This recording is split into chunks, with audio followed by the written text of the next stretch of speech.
Hi, Odyssey Recapped here. Today, I'm going to explain a crime drama movie named Windfall. A man is sitting and looking at a field with orange trees while drinking orange juice. He gets tired of the juice, so he decides to go down and taste the actual oranges. Then he relaxes by the pool and finishes the juice before throwing away the glass with a happy expression. He goes to the kitchen of the fancy house to find a towel to clean his fingerprints from the doors and handles. The man plans to leave, but he stops and decides to go back inside the empty mansion to steal some valuable things. While doing this, he discovers a gun and other valuable items. He happily counts some money he found, but he doesn't realize that the homeowners have arrived. The man realizes something is happening when he hears a car arriving. He quickly hides behind a wall as the couple enters, enjoying their vacation home. The husband expresses frustration about his assistant not buying the requested flowers, but the wife asks him to let it go. The intruder remains still while the couple playfully explore the house, but he takes action when the husband goes into the master bedroom to unpack. At the same time, the wife decides to check the refrigerator and discovers spoiled milk and an open bottle of orange juice. She starts to question whether their assistant was aware of their arrival. Seizing this moment, the intruder quickly moves towards the door, but unfortunately, the wife steps out of the kitchen and spots him. The intruder signals for the wife to remain silent.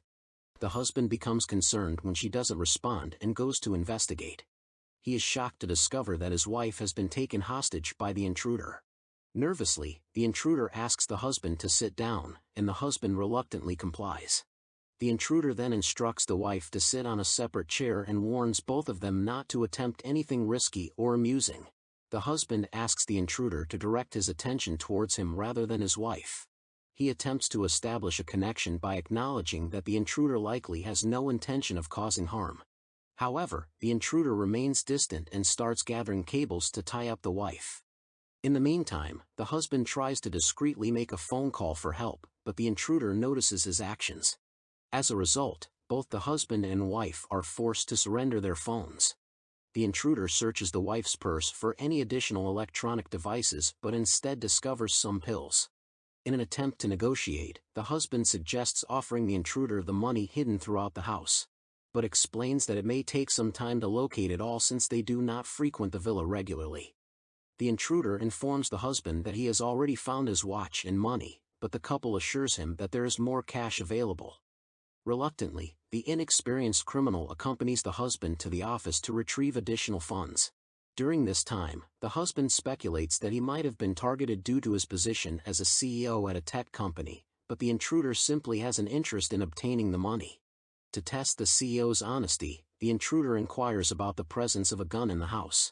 However, the CEO lies and denies its existence. After a while, they locate the hidden money and return to the living room for the intruder to count his share.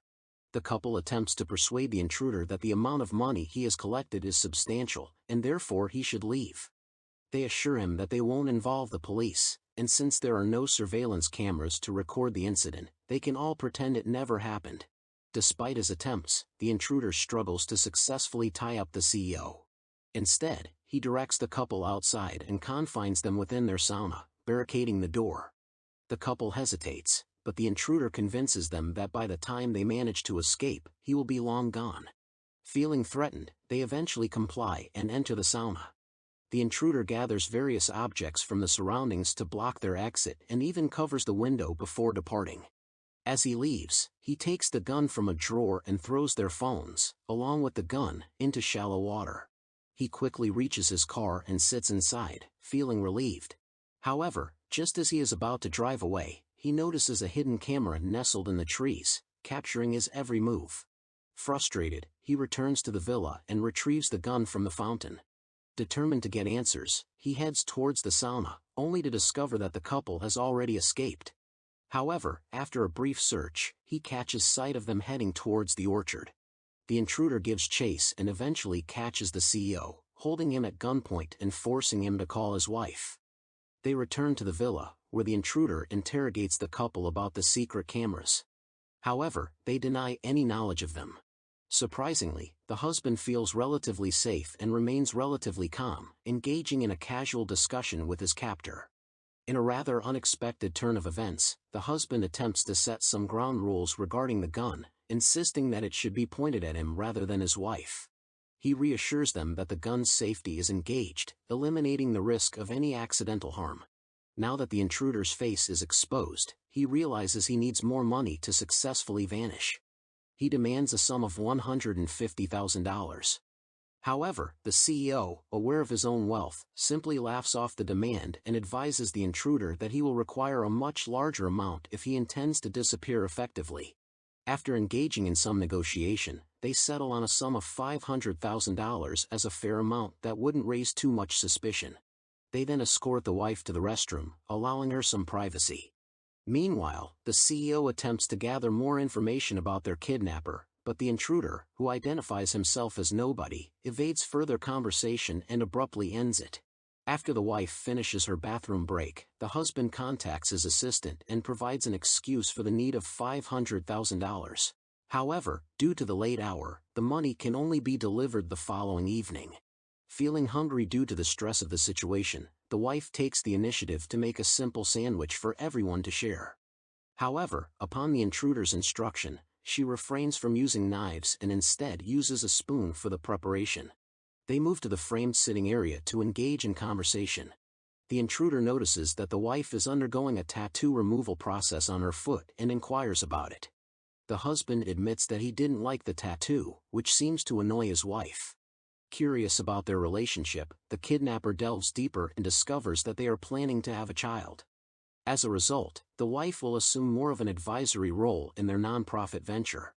They take a leisurely walk through the orchard, and the CEO attempts to ascertain if one of his companies has offended the kidnapper, leading to this act of retribution. However, the intruder remains tight-lipped and reveals nothing. Frustrated, the CEO explains that his algorithm, aimed at making companies more efficient by cutting jobs, was a necessary step.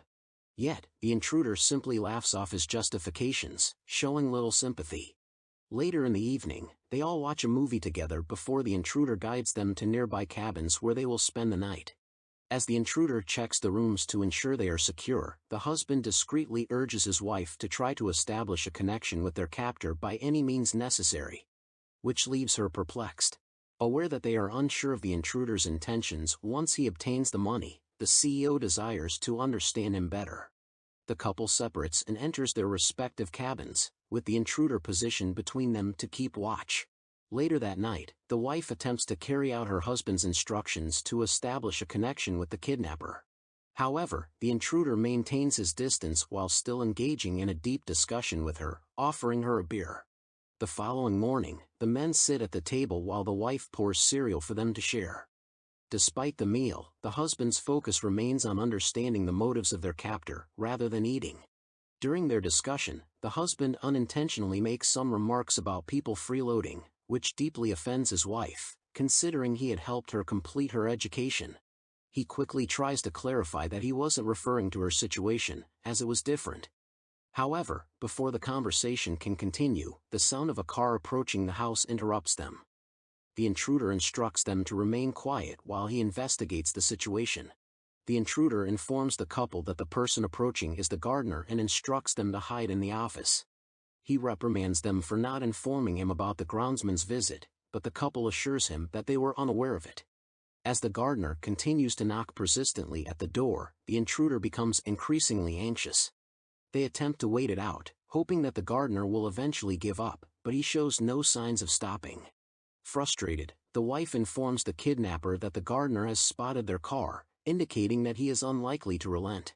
The husband proposes that he speaks to the gardener, and the intruder agrees reluctantly, cautioning him not to jeopardize the situation. The husband opens the door and expresses gratitude to the gardener for his work. The gardener accepts the appreciation and the husband promptly closes the door. Following the kidnapper's instructions, the couple proceeds to the bedroom and waits while the gardener completes his tasks. The intruder checks to see if the gardener is done but gets noticed when the gardener approaches the back door and starts knocking again. The husband introduces the intruder as his wife's cousin to the gardener at the door. They all follow the gardener outside, where he reveals that he designed and built the garden. The couple expresses their appreciation and praises his work. The gardener's true intention for bringing them outside was to seek approval for his idea of growing an oak tree in one of the sitting areas. He presents the plans to the couple, hoping for their endorsement and the homeowner's signature. Meanwhile, the intruder grows suspicious and commands the couple to return indoors. From a window, he observes the groundsman submitting the signed paper and interprets the gardener's reaction as a sign that the CEO has written a message seeking help. As the gardener hastily attempts to leave the house, the intruder intercepts him and insists that he joins them. It is then revealed that the husband had written a message for the gardener to call the police. The wife joins the intruder in scolding the husband for his misguided attempt and for needlessly complicating the situation. Amidst the tense situation, the couple's arguments turn into a therapy session, with unresolved issues emerging. The kidnapper reminds them to stay calm, assuring them that the situation will end once he obtains his money. The wife apologizes to the groundsman for involving him in their predicament. The husband, feeling defiant, decides to walk out in an attempt to challenge the kidnapper. However, the kidnapper maintains composure and politely asks him to sit back down. Despite this, the CEO continues his confrontation, expressing frustration about the perceived struggles of being a rich white man. Tensions escalate as the husband begins insulting the intruder, but his wife intervenes to defend their captor. Doubting the intruder's abilities as a hardened criminal, the husband attempts to leave once again. However, the kidnapper raises the gun and orders him to take a seat. Undeterred, the husband refuses to back down. In a display of warning, the kidnapper fires a shot just past the husband's head. In a frantic attempt to escape, the groundsman trips and shatters the door, resulting in a shard impaling his neck. Despite efforts to save him, he succumbs to the injury and dies from blood loss. The kidnapper ties the couple by their legs, and they sit together in disbelief, processing the tragic event they have just witnessed. The intruder closes the curtain, shielding the couple from having to see the body any longer. Fearing for their lives, the wife insists that the groundsman's death was an accident, pleading with the intruder not to cross the line into becoming a murderer. The husband suggests contacting someone experienced in dealing with such situations to clean up the aftermath, trying to find a way to avoid further violence. The intruder keeps the couple under his control until nightfall. When the car with the money arrives, he releases the wife to retrieve it. While outside, she sees a passing car but can't call for help. After returning with the money, the intruder checks it and says his goodbyes to the couple. As the intruder prepares to depart, the wife shares with him that her tattoo was of a rose, but he dismisses it, showing indifference. He then approaches the CEO and admits that he broke into the house to experience what it feels like to be someone like him. However, after spending time together, he finds the CEO repulsive. He expresses his bewilderment at how someone like the CEO can possess everything while he, in comparison, has nothing. Before departing, the intruder reveals a shocking revelation that the wife has been secretly taking birth control pills. As the intruder departs, the wife seizes the opportunity to free herself by cutting through the restraints with a shard of broken glass. She succeeds just as the intruder exits.